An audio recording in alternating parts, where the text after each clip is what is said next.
7 migranti morti a bordo di un barcone, uccisi dall'ipotermia. Viaggiavano con altre 280 persone su un barcone intercettato a 24 miglia da Lampedusa dalle motovedette della Guardia Costiera. In 3 si erano spenti ancor prima che le motovedette raggiungessero il barcone su cui viaggiavano. Altri 4 sono morti nonostante la corsa rapida dei mezzi per raggiungere l'isola e tutti, secondo le prime ipotesi, sono morti di freddo. Erano tutti uomini, tutti bengalesi, fuggiti da un paese in cui il cambiamento climatico ha fatto alzare il livello del mare e mangiato le coste, divorando terreni agricoli, provocando miseria, conflitti accesi per i pochi appezzamenti che rimangono, speculazioni. Ed ecco che per molti andare via è l'unica soluzione per sopravvivere.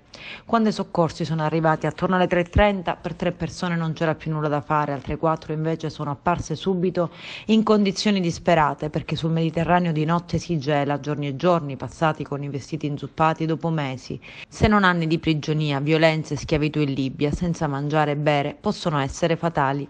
I medici a bordo delle motovedette ci hanno provato a salvare chi a stento respirava ancora, ma non è bastato. Le loro condizioni erano troppo compromesse. Solo per 2 persone, anche loro in pessime condizioni, l'intervento in emergenza è servito a farle arrivare in vita fino al molo. Erano prive di sensi, con battito cardiaco alterato, ma sono riusciti a raggiungere il pronto soccorso dell'isola dove sono stati immediatamente ricoverati. Erano partiti tutti dalla Libia, avevano segnalato le prime difficoltà, richieste di aiuto rilanciate da Alarpoe che aveva diramato una segnalazione. Siamo stati contattati da una barca in pericolo con a bordo 280 persone, informava l'ONG. Come da prassi sulla morte di quelle 7 persone, la Procura di Agrigento, diretta da Luigi Patronaggio, ha aperto un'inchiesta. Attualmente il fascicolo è a carico di ignoti, ma qualora venissero individuati gli scafisti, la contestazione sarebbe per omicidio colposo, o meglio, morte come conseguenza di altro reato.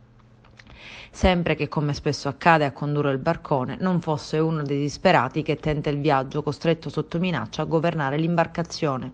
Tragedie nelle tragedie ormai quotidiane nel Mediterraneo e, denuncia il sindaco di Lampedusa, che non fanno più rumore. Poi prosegue Totò Martello: qui continuiamo a fare la nostra parte tra mille difficoltà, nonostante il governo italiano e europeo sembrano aver dimenticato Lampedusa ed i lampedusani, ma non possiamo andare avanti da soli ancora per molto.